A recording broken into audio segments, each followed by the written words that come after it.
Job करते थे या दुकान करते थे, घर से लिस्ट कौन बना के देता था इस सामान की? पत्नी। पत्नी ने लिख दिया रेड लेवल चाय, आपकी ताकत नहीं, आप बाग बकरी ले आओ।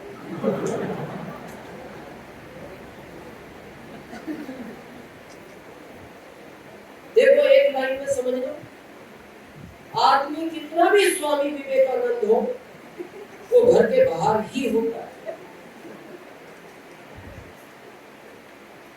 घर में इंटर होते ही उसका विवेक बाहर रह जाता है, अंदर खाली नंद नंद घुसता है।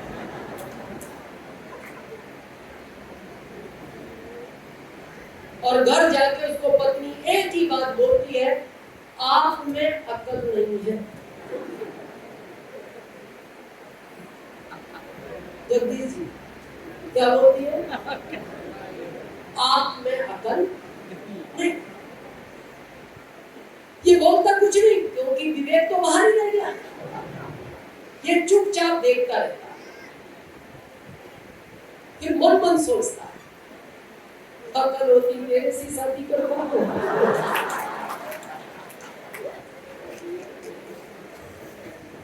आगे आपको आरसीएम को लेके जितने भी झगड़े हैं वो पत्नी के हैं, परिवार। उसको पता नहीं है सिस्टम क्या दे सकता है, और आप कर रहे। परिमान लो उसने लिस्ट में लिख दिया रिन डिटर्जेंट केक लाना है, और आप भी ले आए। वो आदमी यही कहेगी, मेरे को पता नहीं, आप में अकल नहीं। जब वीर लिखा था, रिन क्यों आया? ये कहता वो आज क्या था, दुकानदार के पास वो रिन था नहीं, नकल ले आते। वॉशिंग मशीन की भाग गई, मैं भाग गई, कपड़े भाग गए, परसों धुल जाते, वापस करो इसको। ये बोलता है पुराना दुकानदार है, अच्छा नहीं लगता। नहीं अच्छा क्या नहीं लगता, मैं रिन से कपड़े नहीं धोऊंगी, मैंने कई बार धोए, मेरी स्किन खराब होती है। या तो चेंज करो या फिर कपड़े आप धोना, और अपने ही नहीं, हाँ मेरे भी। अब चेंज कराना आसान है या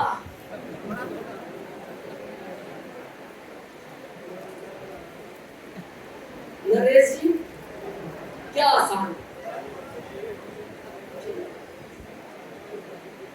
और हमारे साथ यही हो रहा है, हम घर में ले जाके प्रोडक्ट रख देते हैं आरसीएम के, पत्नी इन्वॉल्व नहीं है, रोज बोलती किसने कहा था ये लाने का। और हम देखो एक्चुअली क्या हो गया, अभी मैं सुबह किसी से बात कर रहा था, जय प्रकाशी होटल में थे। आदमी भारत का लर्निंग मोड में नहीं रहा, ये टीचिंग मोड में चला गया। प्राकृतिक हमें हर पल सिखाना चाहते हैं, हम सीखना नहीं चाहते। जिनको हम कमजोर मानते हैं, भारत में सारी ताकत भगवान ने इनको एक्स्ट्रा दी है। आपको ज्ञान चाहिए, मां सरस्वती के पास जाओ। पैसे चाहिए, मां लक्ष्मी के पास जाओ। ताकत चाहिए, मां दुर्गा के पास जाओ। पुरुष डिपार्टमेंट के पास क्या है? न्यूट्रल डिपार्टमेंट है। आप एक ताकत बताओ, आपके कौन से भगवान में एक भगवान में बताओ ताकत।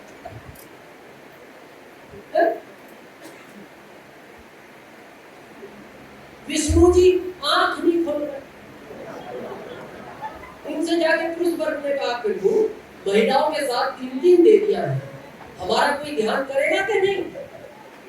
वो कहते देखो पहले खारे पानी में लेटा रखा है मेरे को, दूर तक पीने का पानी नहीं है, और मेरे से अपेक्षा रखते हुए तुम्हारी कोई मदद करूं, मैं कोई आंख नहीं खोलूंगा, लक्ष्मी से जाके मिल लो।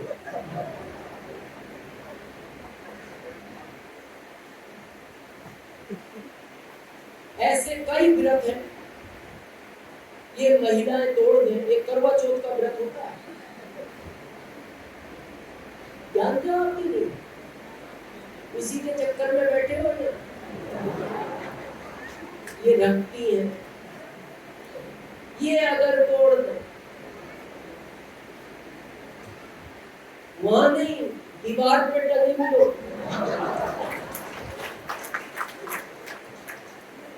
ये जानती है। देखो कितनी ताकत दी भगवान ने। ये अगर वो व्रत तोड़ दे, और ऐसे कई व्रत है, आप एक ऐसा व्रत बताओ पुरुष तोड़ दे और इनको सर्दी हो जाए। आपने भी कहा मुझसे तो तोड़ दिया, कुछ नहीं होना इनको, और ये तोड़ दे।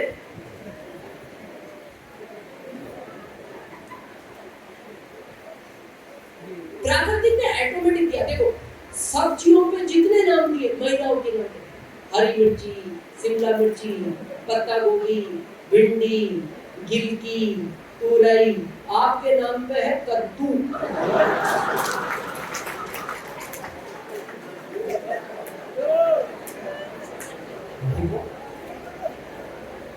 अब ये तो इन्होंने नहीं रखे ना सब्जियों के नाम, ये कोई तो रख के गया होगा, मैं भी नहीं जानता इस तरह।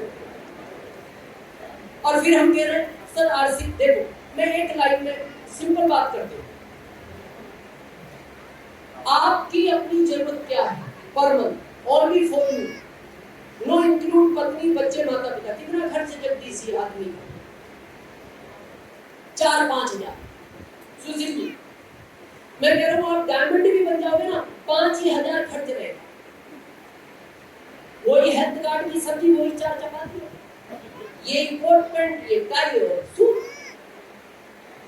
और आपको यकीन ना हो, आप सब पुरुषों को खड़ा करो, 7 में कलर नहीं निकलेगा, 6 में खत्म, सफेद नीला काला पीला पीला। इनको खड़ा करो, एक का एक से मैच नहीं मिलता।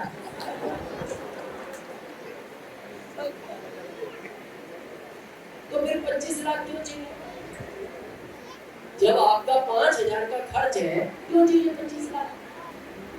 हाँ, आप आरसी में भाग रहे हो इनके लिए कि मेरी पत्नी के पास उस कॉलोनी का सबसे बड़ा बंगला हो, उस कॉलोनी की सबसे बड़ी कार हो, उस कॉलोनी के सबसे बड़े स्कूल में मेरे बच्चे पढ़े। आप दिन रात इनके लिए भागते हो। अब जब दिन रात भागते हो तो फील्ड में ज्यादातर सुशील की तरह लोग मना ही करते हैं, मना करके रूढ़ी बनते हैं। तो इच्छा क्या होती है? जब मना करते हैं तो बाहर ना चाय की इच्छा, ना खाने की इच्छा, क्योंकि मोरल डाउन हो गया। तो इच्छा क्या होती है? घर जाते ही पानी मिलेगा, चाय मिलेगी, खाना मिलेगा।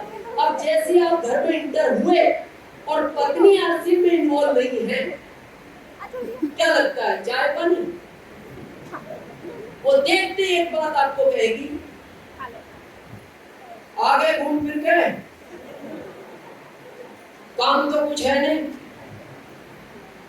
इस दुनिया के सबसे निठल्ले व्यक्ति हो तुम, सुबह आरसी के नाम पे निकलते हो, दिन भर घूम घाम के घर आ जाते हो, और मैं जानती हूँ आपसे कोई जुड़ा तो होगा नहीं, और आपसे कोई जुड़ भी नहीं सकता। ये बात मैं इसलिए कह रही हूँ, आज तक नहीं आपसे नहीं जुड़ी, लोग क्या जुड़ेंगे?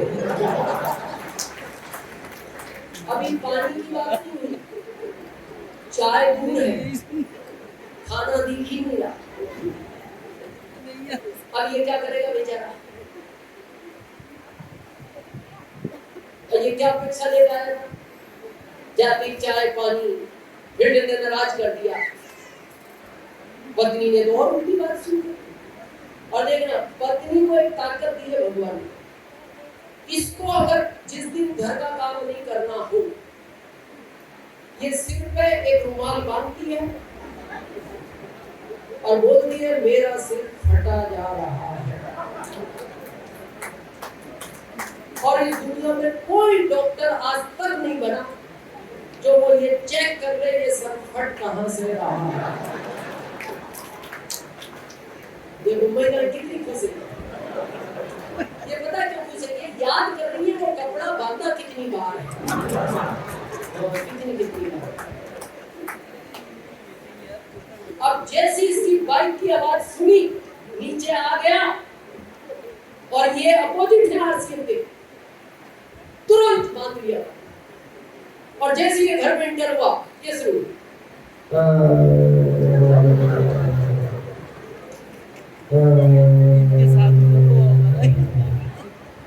अब ऐसे में ये पानी मांगे तो थोड़ी देर देखेगा, हिम्मत करके पानी तो ले आए, दिन भर का थका आ रहा, चाय की इच्छा, तो फिर आवाज ओरिजिनल तो थी, तो धीरे धीरे कम हो गई।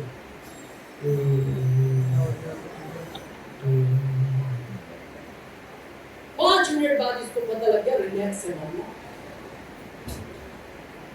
तो फिर इसने हिम्मत की, चाय मिल सकती है एक कप, चाय की पड़ी है तुम्हें, जब से गए सर हटा जा, हाँ बनो बनो एक कप मेरी भी बना, ये तो फंस गया चाय में। अब रात को क्या लगता है खाने का कहेंगे,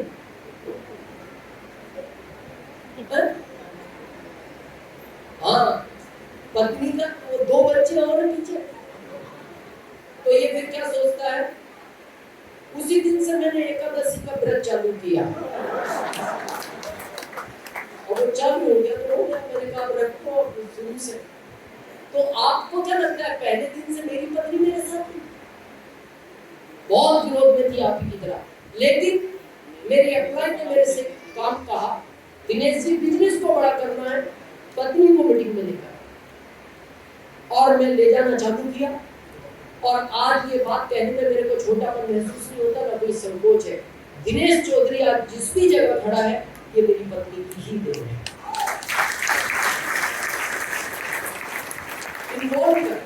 अभी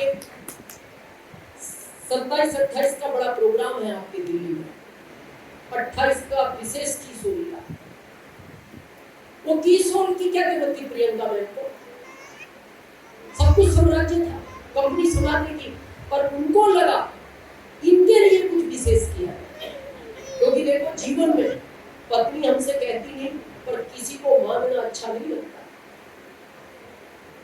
जब वो चलते टाइम आपसे कहती है जी खर्चे के 700 रुपए दे के जाना, 4 दिन बाद आओगे, क्या करोगे 700 का, लो 500 लो 500, क्या लगता है आपको, इसको अच्छा लगता है कैसे मांगना? पत्नी तो छोड़ो, भिखारी आपसे पैसे मांगे, आप दूर से फेंक देना, वो रिटर्न फेंकता है, बोले भाई साहब देने हैं तो थोड़े से नियम से दो, भिखारी जरूर पर सिद्धांत का दी,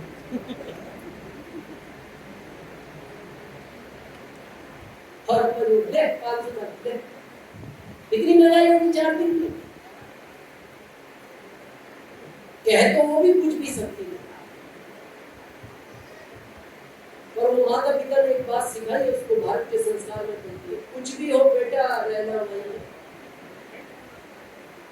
शादी के टाइम उसके माता पिता उसे ऑप्शन दे देते हैं, जब तक अच्छा लगे रहना,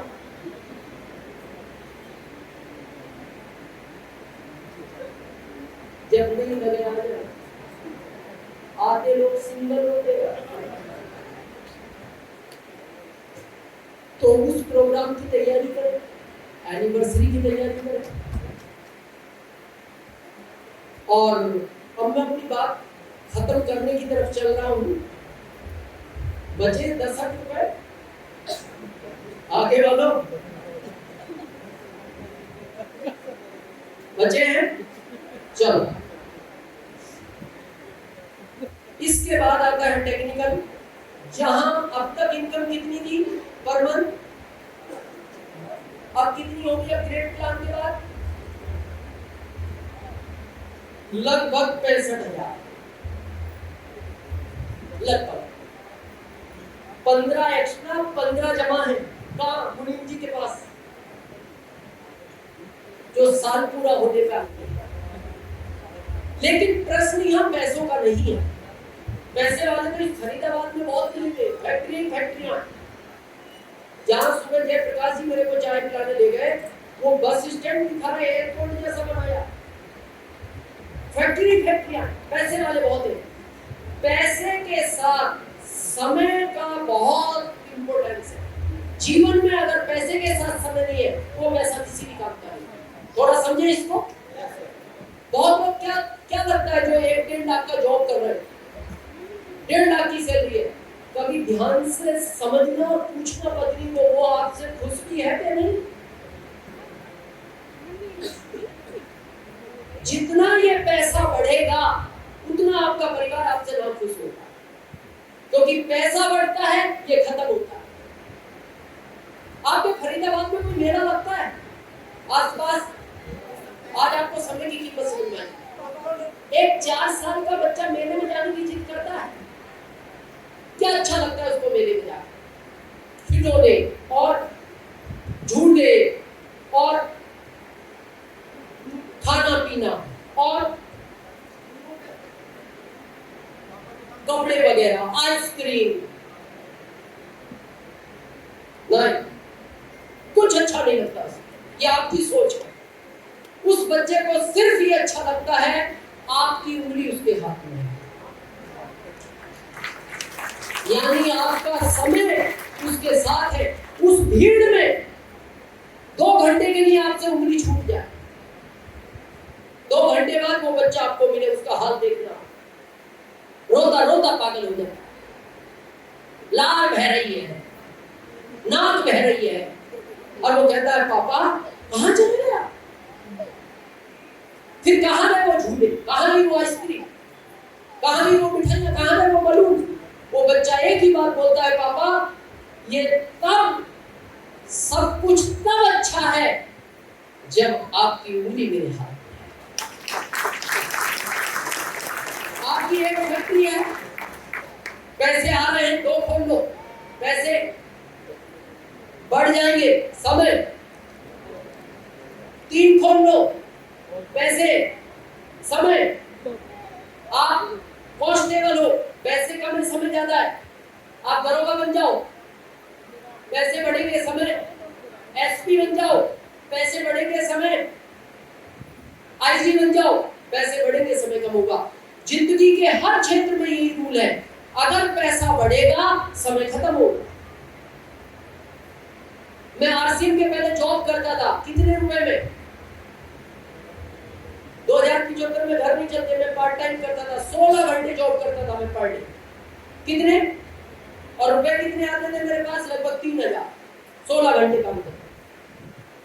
आज मैं 1 लाख रुपया भारत सरकार को टैक्स देता हूं महीने का आरसीएम से, और अभी भी मैं 16 घंटे काम करता हूं एक महीने में। यहाँ के लोग जॉब पे 1 तारीख से जॉब पे जा रहे हो, 30 तक जाओगे तो सैलरी मिलेगी 1 या 2 तारीख को, जो भी 1, 1.5 लाख 2 लाख जो भी। मैं पता है आरसीएम में कितने दिन काम करता हूँ महीने में? 4 दिन, 2-2 घंटे। बाकी मैं 25 दिन अपने पोते के साथ खेलता।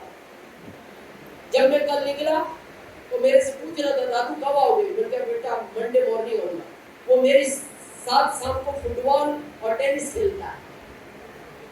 तो मैंने कहा बेटा कल एक काम करना, पर नाम है, मैं उसको प्रेम से प्रभु बोलता हूँ।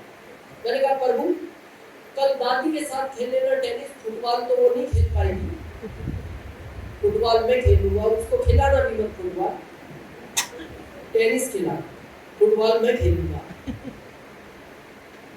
इस तरह की लाइफ जीनी है।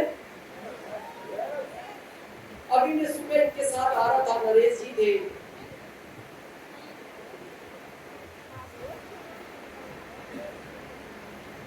ये हमारे सारे एमराल्ड सीनियर एमराल्ड लोग, तो मैं इनको मेरे घर का वो दिखा रहा था कैमरे में लाइव।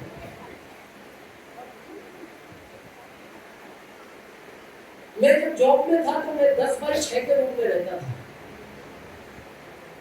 किराए। अभी मैं उदयपुर शिफ्ट हो गया 1.5 साल में। मैं उदयपुर के अंदर अभी 5वां घर बना रहा, मैं नहीं, मतलब पत्नी बना रही है, वही देखती है। 32,500 स्क्वायर फीट, जिसमें लगभग अभी 7,000 स्क्वायर फीट तो बन चुका है। अभी लगभग वो 13,000 स्क्वायर फीट और बनेगा। अभी तो रहने का बन रहा है ये, बाकी में ऑर्गेनिक खेती, स्विमिंग पूल, एक मंदिर, गिर गाय, सारी फल सब्जियां उसी के अंदर होंगी, बाहर का कुछ नहीं था।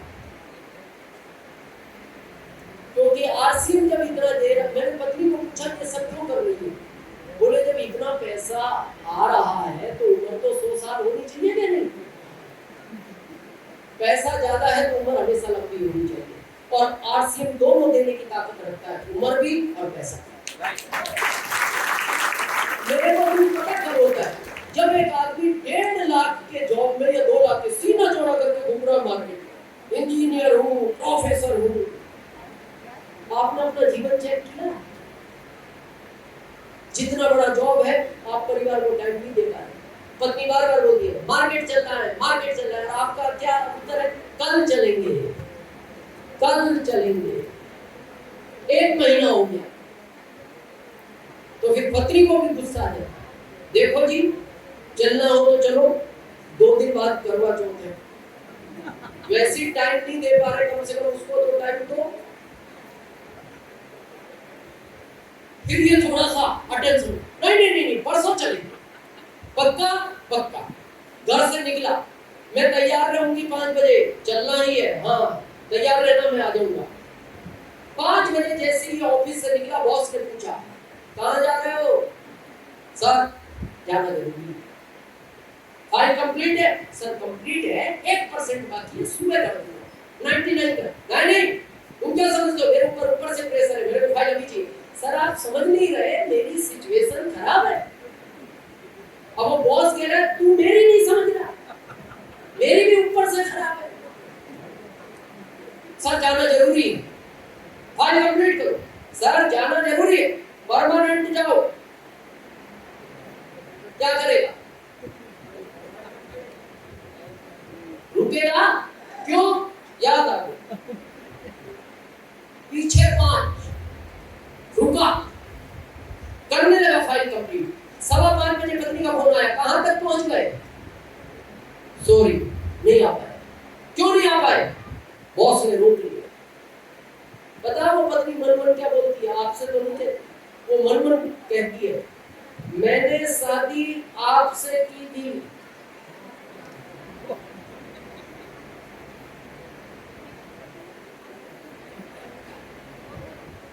बॉस से उसने रोक लिया, मैंने कहा था ना।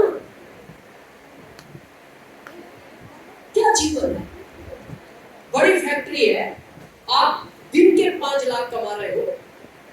पत्नी ने कहा मार्केट चल रहा है, हम क्या बोलते हैं 1 लाख रुपए भेज रहा हूँ, कार और ड्राइवर भेज रहा हूँ। वो मन मन कहती है मैंने शादी आपसे की थी।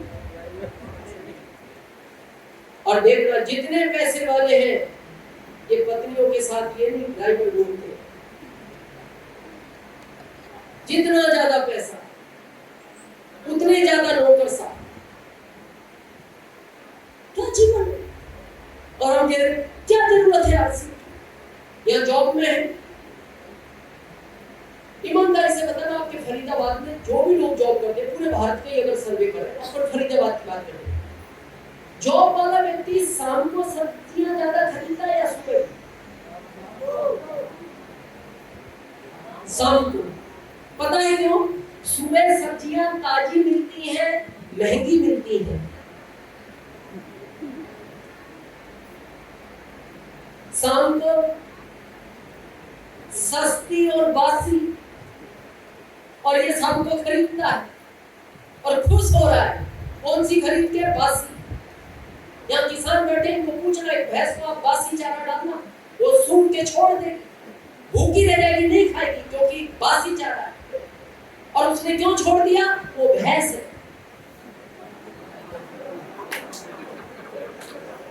मैं आगे नहीं पहले 5 साल में नंबर आया है, फिर आप यार कैसे आदमी को लेके आते हो। लेकिन ये कड़वा सच है, और मैं जिया हूँ ऐसी है, लेकिन मैं चाहता हूँ ऐसी नहीं जीनी चाहिए। लास्ट में मैं अपनी बात खत्म कर रहा हूँ इस सत्य के साथ, जिसके लिए मैंने आरसीएम किया। अभी जब मैं जयप्रकाश जी से बात कर रहा था स्टेशन से आते हुए, तो मेरे को लगा शायद मेरा और जयप्रकाश जी का आरसीएम करने का एक ही कारण है।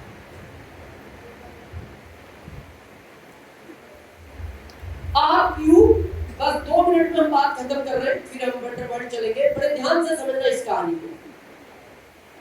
यू आप पत्नी, 2 बच्चे, बूढ़े माँ बाप, यही वो 5 पेड़ जिनके लिए आप यूपी छोड़कर फरीदाबाद आए हो, जिनके लिए बिहार छोड़कर फरीदाबाद आए हो, जिनके लिए झारखंड छोड़कर आप फरीदाबाद आए। आपका तो वहां भी पल सकता था। समस्या इन 5 की, और इसी के लिए ये आदमी दिन रात भागता है पागलों की तरह।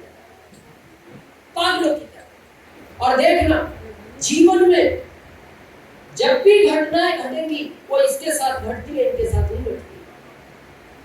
जिनके लिए ये भाग रहा था, घटना भी इसी के साथ घटेगी। आपने हमेशा एक बात सुनी होगी, एक ट्रेन जा रही थी, सामने से मालगाड़ी आ रही थी, दोनों टकराई, इस ट्रेन में 100 लोग मरे। यही सुना? या कभी ऐसा सुना, एक ट्रेन पटरी से जा रही थी, पटरी से उतरी, गांव में घुसी, उस घर में 5 लोग सो रहे थे, 5 को कुचल गए। इसका मतलब जो घर के अंदर है ये सुरक्षित है, और जिसकी वजह से ये सुरक्षित है, ये सुरक्षित नहीं, ये सुरक्षित नहीं। अब मैं आपसे एक प्रश्न पूछना चाहता हूं, भगवान कभी किसी के साथ ऐसा नहीं, जिस दिन इस मुखिया के साथ कोई घटना घटती है, सिर्फ उन परिवारों से मिलना, आप एक बार उनका दर्द सुनोगे ना, आपको 1 महीना नहीं मिलेगा। इस कोरोना में बहुत लोगों ने खोया है इस मुखिया को।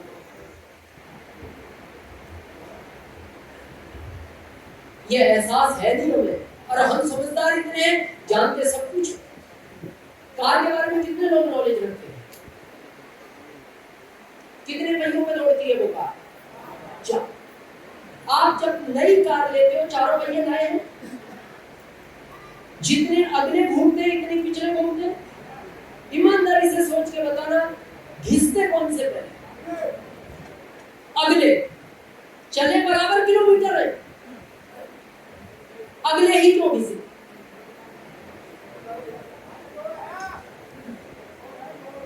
अगलों पर वजन ज्यादा है, यानी जिम्मेदारियां ज्यादा है। अगले ही पहले गड्ढा कूदते हैं, अगले ही पहले ब्रेकर कूदते हैं, अगले ही उस कार को खींच रहे, पिछले तो फिर ही चलते, और ब्रेक भी पहले अगलों का ही लगता है। सेम जीवन है हमारा उसी तरह की तरह।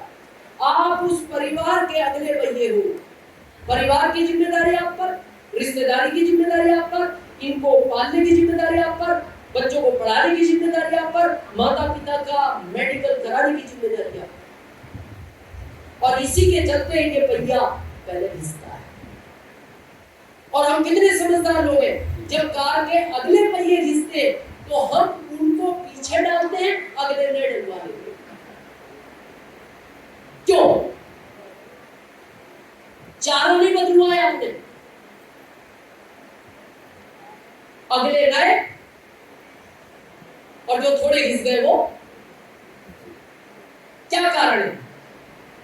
नियम ये है, वो ही हमारी जिंदगी का है, कि कार अगर 110 पे चल रही है और अगले टायर अगर फट जाए कार के, वो कार बिना पलटे नहीं रुकती।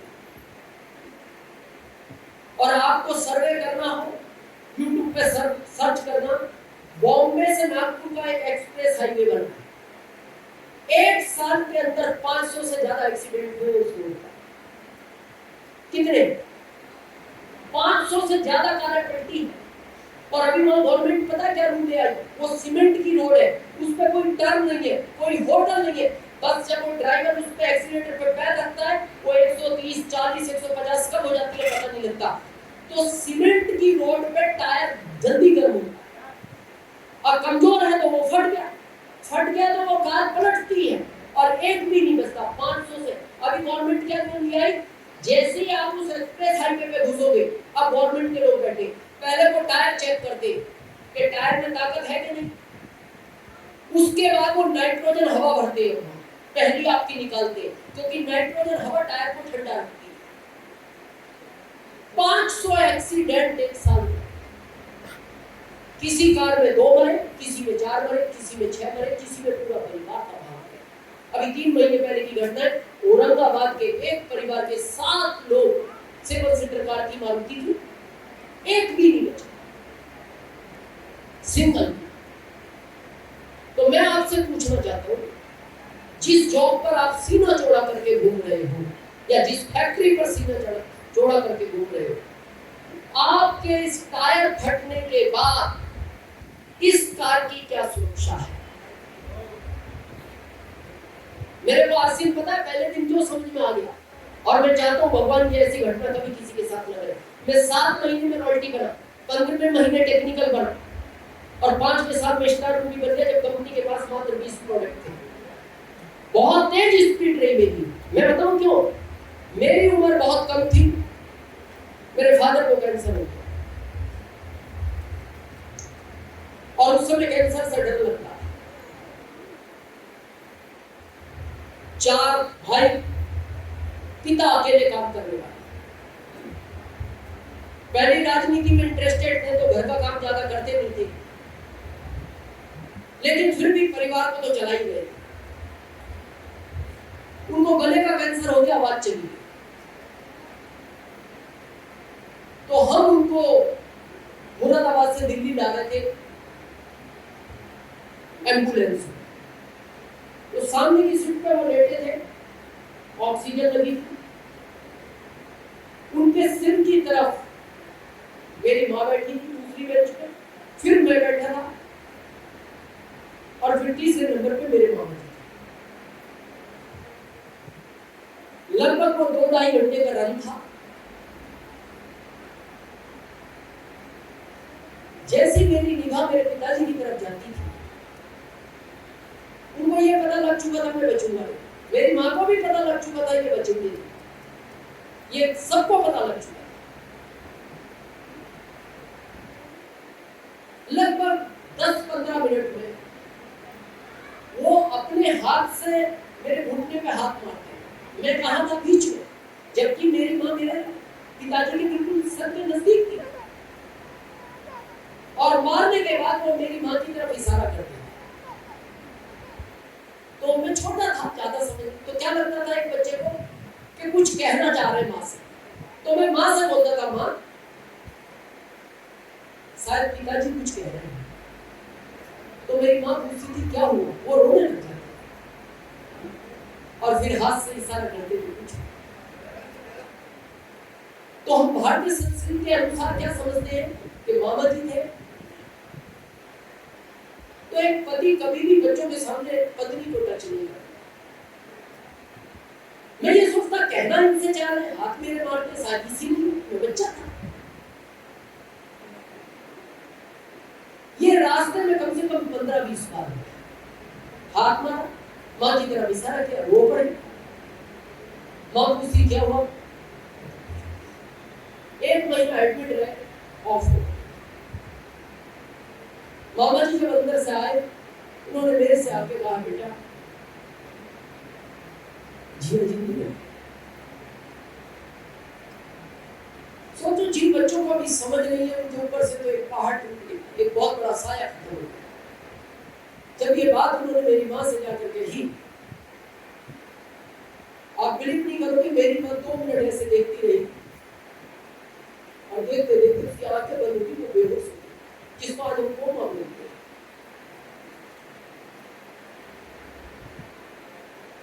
मामा जी ने पानी मंगवाया, कंप्यूटर लेके आए, छिड़का, 20 मिनट बाद वो होश में आई, बहुत तेज हुई, और वो एक ही लाइन बोलती थी, सब कुछ उजड़ गया, कुछ नहीं बचा। कभी वो दीवार में सर मारता, हमें ये चिंता, उधर पिताजी संभालेगा कौन, माँ को कौन संभालेगा। मामा जी ने घर खबर भिजवाई, किसी को भेजो। 3-4 लोग गांव से आए। 3 साल तक वो मेरी माँ कोमा में रही, 3 साल। होश आता, थोड़ा सा पहले हम कुछ खाने को देते, और फिर एक ही बार बोलती, बेटा कुछ नहीं बचा मेरे पास। तो फिर वो थोड़ी देर बोलती, बेहोश। इतना टेंशन हो गया हमें, कुछ दिन बाद ऐसा लगा कि शायद हम माँ को भी खो देंगे। तो उस समय साधन नहीं थे, भिजवाई मामा जी के गाँव, मामा जी को भेजी। मामा जी को हमने बोला मामा जी आप अभी हमारे साथ रहो, 2-4 महीने रहो, माँ को ना भूले, हम पिता को पहुंचूंगे। उन्होंने कहा नहीं बेटा चिंता मत करो मैं हूँ। तो वो मेरी माँ को समझाते थे, बहन क्यों परेशान हो, हम इन बच्चों को पढ़ाएंगे, हम इनकी शादियां करेंगे, हम तुम्हारी खेती करेंगे। तो मेरी माँ कहती थी भाई, मेरी माँ बड़ी, क्या समझा रहे हो मैडम, तुम्हारे बच्चों को पालोगे हमारे को पालोगे, तुम्हारे बच्चों की शादियां करोगे मेरे की करोगे, तुम्हारी खेती करोगे या मेरी करोगे, क्या मेरे को समझाते हो? कुछ नहीं बचा हमारा उजड़ चुका है, मेरे को क्या समझा रहे हो, मैं बड़ी हूँ। 3 साल कैसे निकले, धन्यवाद उस भगवान, मेरी माँ ठीक हो गई, आज भी अच्छी है। लेकिन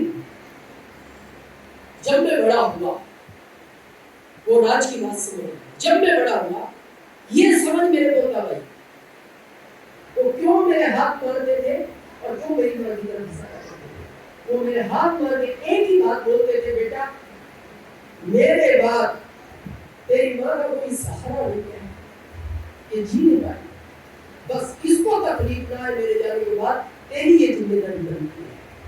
और वो हमने निभाई, आज मेरी माँ अच्छी है। मैंने बिजनेस स्पीड से इसलिए किया, मैं यही चाहता था कि मेरी पिता के बाद जो स्थिति मेरी माँ की हुई, मेरे जाने के बाद वो स्थिति मेरी कभी पत्नी की नहीं हुई।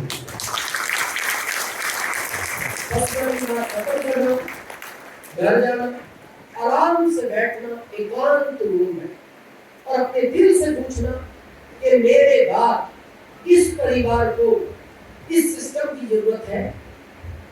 दिल कहे हाँ तो आप इसको करना, कभी छोड़ना मत, और आपका दिल कहे मेरे बाद इस परिवार को इस सिस्टम की जरूरत नहीं है, आप इसको नहीं करना। आपने हम सबको सुना, इसके लिए हम आपके बहुत बहुत आभारी हैं। Thank you.